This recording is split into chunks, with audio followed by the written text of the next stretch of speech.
Good morning students.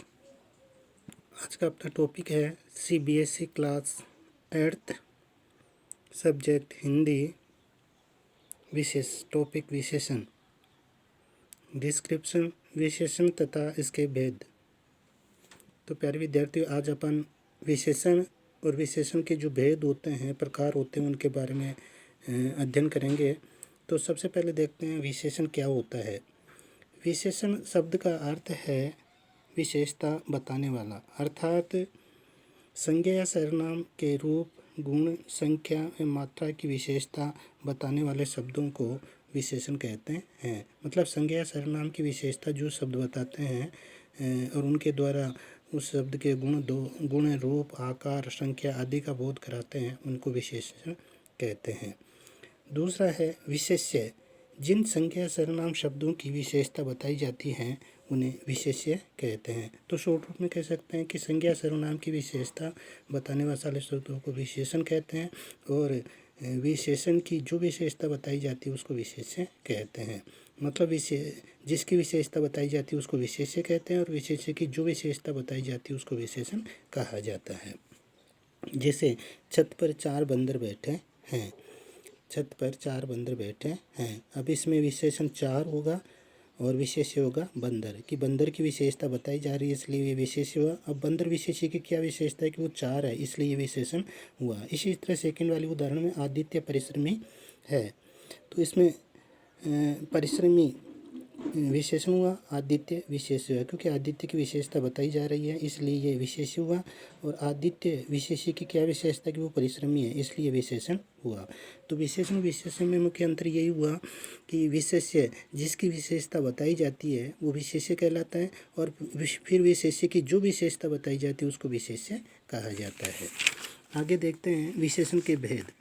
विशेषण के निम्न 4 भेद होते हैं, जिनमें पहला गुणवाचक विशेषण, दूसरा संख्यावाचक विशेषण, तीसरा परिमाणवाचक विशेषण, चौथा सार्वनामिक या इसको संकेतवाचक विशेषण भी कहा जाता है। इस प्रकार ये विशेषण के 4 भेद हैं, जिनमें पहला है गुणवाचक विशेषण, कि जिन विशेषण शब्दों से किसी वस्तु या व्यक्ति के गुण, दोष, आकार, रंग, रूप, काल तथा दशा का बोध होता हो उसे गुणवाचक विशेषण कहते हैं। मतलब किसी भी व्यक्ति या वस्तु के गुण, दोष, अवस्था, रूप, रंग, काल, आकार, दशा आदि का बोध कराते हैं, उन्हें गुणवाचक विशेषण कहते हैं। जैसे रामदीन ईमानदार व्यक्ति है। अब ईमानदार जो शब्द है ये रामदीन का गुण है, इसलिए ईमानदार में गुणवाचक विशेषण हुआ। लाल गुलाब उपन की शोभा बढ़ाता है, तो गुलाब की विशेषता क्या है कि वो लाल है, इसलिए लाल यहाँ पे गुणवाचक विशेषण होगा। विशेषण ईमानदार और लाल है और विशेष्य रामदीन और गुलाब हुआ।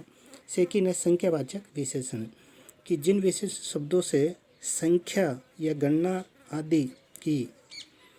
आदि का बोध हो उन्हें संख्यावाचक विशेषण कहते हैं। कि जिन विशेषण शब्दों के द्वारा हमें किसी की संख्या या गणना का बोध होता है उन्हें संख्यावाचक विशेषण कहा जाता है। संख्यावाचक विशेषण के 2 भेद होते हैं। संख्यावाचक विशेषण 2 प्रकार का होता है, एक निश्चित संख्यावाचक और एक अनिश्चित संख्यावाचक। तो पहले देखते हैं निश्चित संख्यावाचक। जिन शब्दों से संज्ञा या सर्वनाम की निश्चित संख्या का बोध होता है उन्हें निश्चित संख्यावाचक विशेषण कहते हैं। फॉर एग्जाम्पल के तौर पर देखते हैं कि बगीचे में आम के 10 पेड़ हैं। तो ये जो 10 शब्द है उसके द्वारा निश्चितता का बोध हो रहा है कि बगीचे में आम के 10 पेड़ हैं, तो ये निश्चितवाचक संख्यावाचक विशेषण हुआ।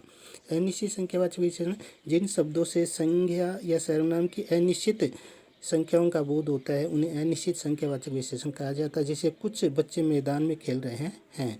अब कुछ जो शब्द है उसके द्वारा अनिश्चितता का बोध हो रहा है कि कितने बच्चे हैं वो मैदान में खेल रहे हैं, कोई निश्चितता नहीं है, इसलिए इसमें अनिश्चितवाचक संख्यावाचक विशेषण होगा। इस प्रकार से संख्यावाचक विशेषण निश्चित संख्यावाचक और अनिश्चित संख्यावाचक इस प्रकार से 2 हुए।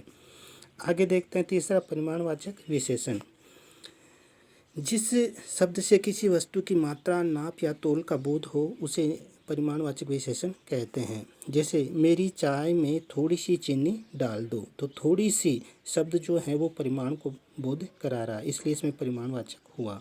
मुझे 2 किलो लीची चाहिए, मुझे 2 किलो लीची चाहिए, तो ये भी हमारे को 2 किलो जो है वो परिमाण का मात्रा का बोध करा रहा है, इसलिए इसमें भी गुणवाचक विशेषण होगा।